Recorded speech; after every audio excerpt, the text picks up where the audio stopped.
Assalamualaikum warahmatullahi wabarakatuh. Sebelum memulai perkuliahan pada pagi hari ini, marilah kita membaca bacaan basmalah. Bismillahirrahmanirrahim. Kami dari kelompok 7 yang beranggotakan saya, Arif Azhari, dan rekan saya, Wisang, akan membahas tentang kajian hukum pengobatan menggunakan zat haram. Langsung saja pada pembahasan. Pengertian berobat menurut Kamus Besar Bahasa Indonesia, obat adalah bahan yang digunakan untuk mengurangi, menghilangkan, atau menyembuhkan sakit. Sedangkan berobat adalah menggunakan obat, mengobati penyakit atau minta obat, sudah diobati, atau sudah mendapat obat.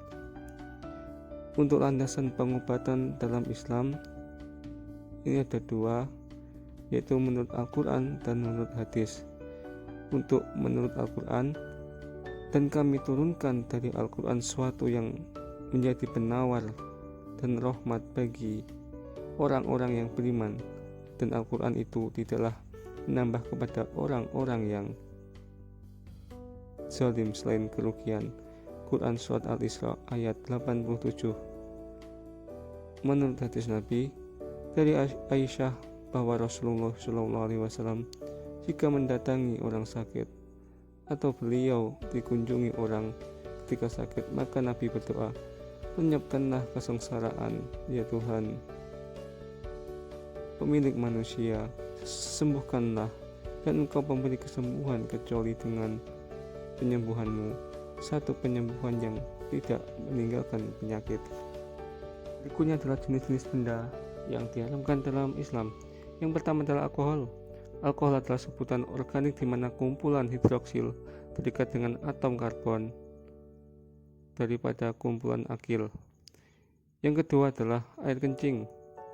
Air kencing atau urin yang keluar dari tubuh manusia atau hewan merupakan cairan sisa yang diekskresikan oleh ginjal yang kemudian dikeluarkan dari dalam tubuh melalui proses urinisasi.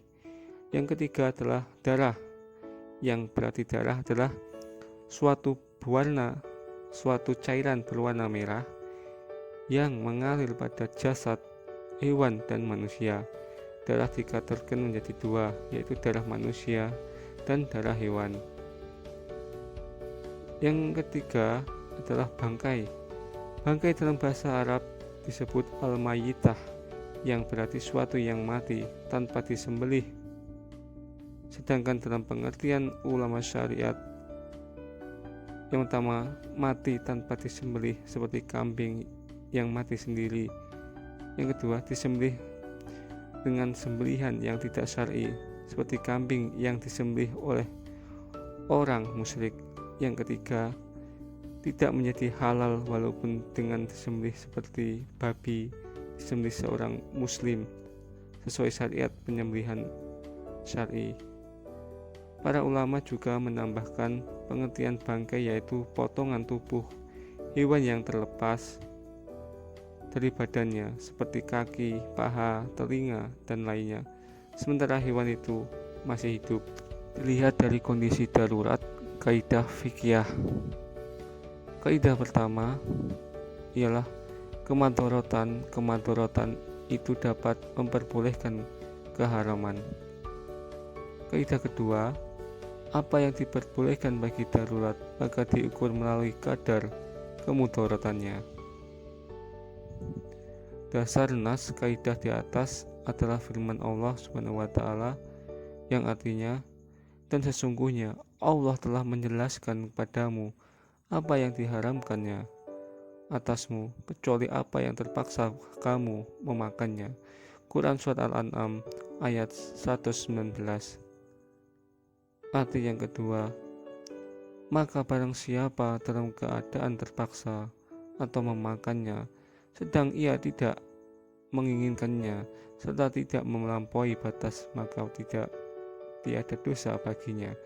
Quran Surat Al-Baqarah ayat 173. Para ulama telah memberikan kriteria seseorang yang dapat dikelompokkan ke dalam keadaan darurat, yaitu sebagai berikut.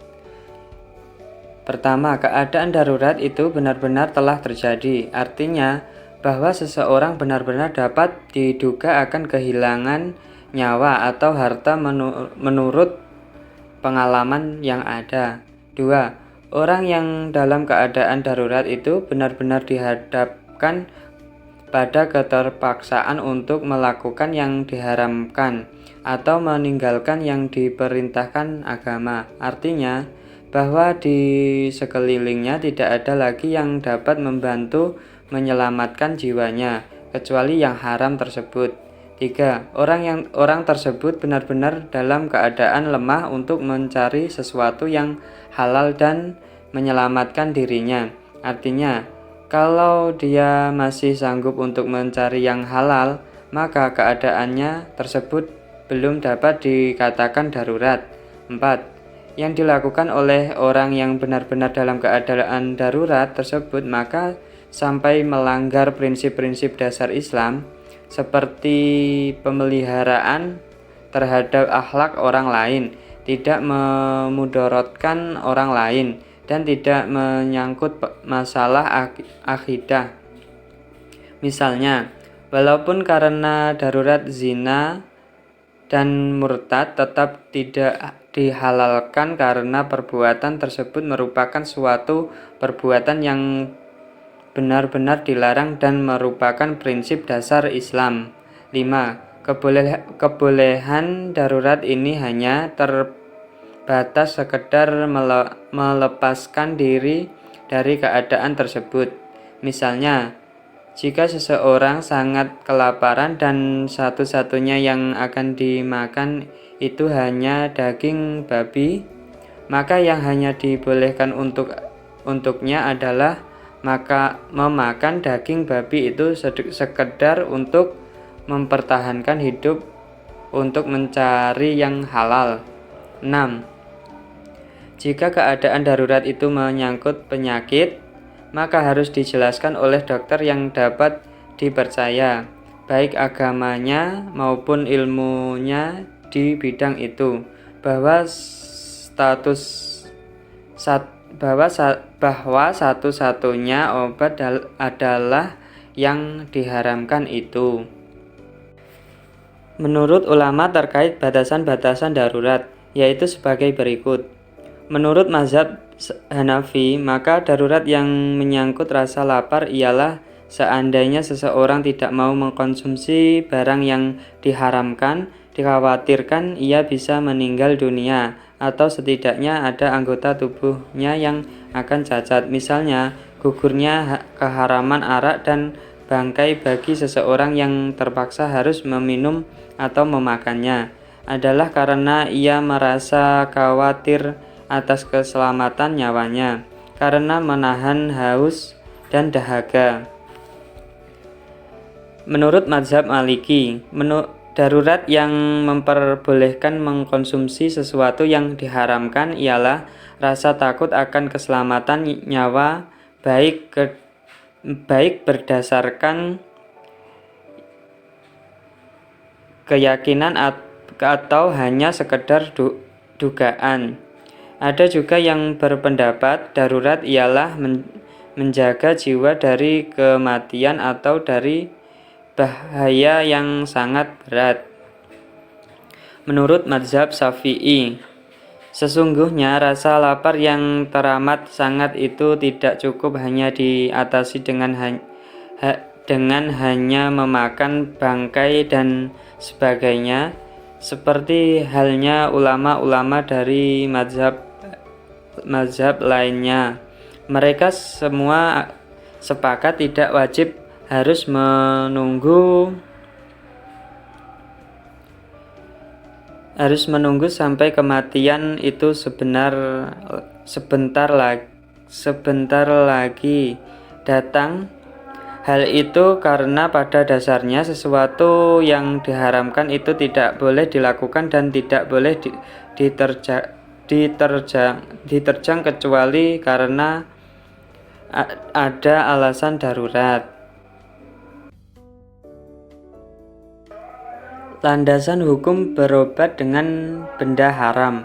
Untuk memberikan kepastian bagi masyarakat Muslim di Indonesia. Majelis Ulama Indonesia secara khusus pada 20 Juli 2013 menetapkan fatwa tentang obat dan pengobatan. Fatwa itu adalah sebagai berikut.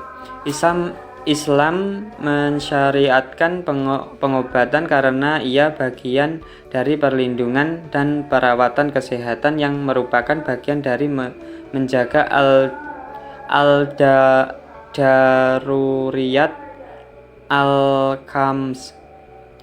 Dalam ikhtiar mencapai kesembuhan, wajib menggunakan metode pengobatan yang tidak melanggar syariat. Obat yang digunakan untuk kepentingan pengobatan wajib menggunakan bahan yang suci dan halal. Pengobatan bahan najis atau haram dalam obat-obatan hukumnya haram. Penggunaan obat yang berbahan najis atau haram itu pengobatan hukumnya haram kecuali memenuhi syarat sebagai berikut.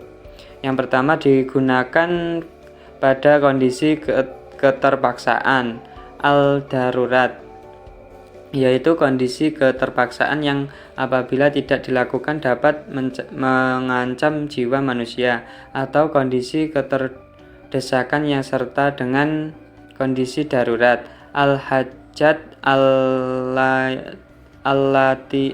allati tanzilu manzalah al-darurat, yaitu kondisi keterdesakan yang apabila tidak dilakukan maka akan dapat mengancam eksistensi jiwa manusia di kemudian hari. Yang kedua, belum ditemukan bahan yang halal dan suci. Ketiga, adanya rekomendasi para medis kompeten dan terpercaya bahwa tidak ada obat yang halal. Di sisi lain, ada hadis-hadis yang memperbolehkan berobat dengan benda najis dan haram. Yang pertama, hadis bahwa Nabi SAW memperbolehkan berobat dengan minuman air kencing unta. Diriwayatkan oleh Hatadah dari Anas radhiyallahu anhu, dan satu rombongan dari suku Uki dan Urainah yang mendatangkan Nabi SAW dan berbincang seputar agama Islam. Lalu mereka terkena penyakit perut Madinah. Kemudian Nabi SAW memerintahkan mereka untuk mencari gerombolan unta dan meminum air susu dan air kencingnya. Hadis riwayat Muslim. Hadis ini memperbolehkan berobat dengan najis sebagai air kencing unta itu najis. Yang kedua, dalam hadis lain dari Anas radhiyallahu anhu bahwa Rasulullah Shallallahu Alaihi Wasallam memberikan keringanan rukhsah kepada Zubair dan Abdurrahman bin Auf untuk memakai kain sutra karena menderita penyakit gatal-gatal. Hadis riwayat Bukhari dan Muslim. Hadis memperbolehkan berobat dengan benda yang haram dipakai sebagai sutra haram dipakai oleh laki-laki. Yang ketiga, dengan demikian berobat dengan suatu materi yang zatnya najis atau zat yang haram untuk dimanfaatkan tapi tidak najis, hukumnya adalah makruh. Dengan kata lain, memanfaatkan benda yang najis dan haram dalam rangka pengobatan, hukumnya makruh. Patut dicatat benda yang haram dimanfaatkan belum tentu najis.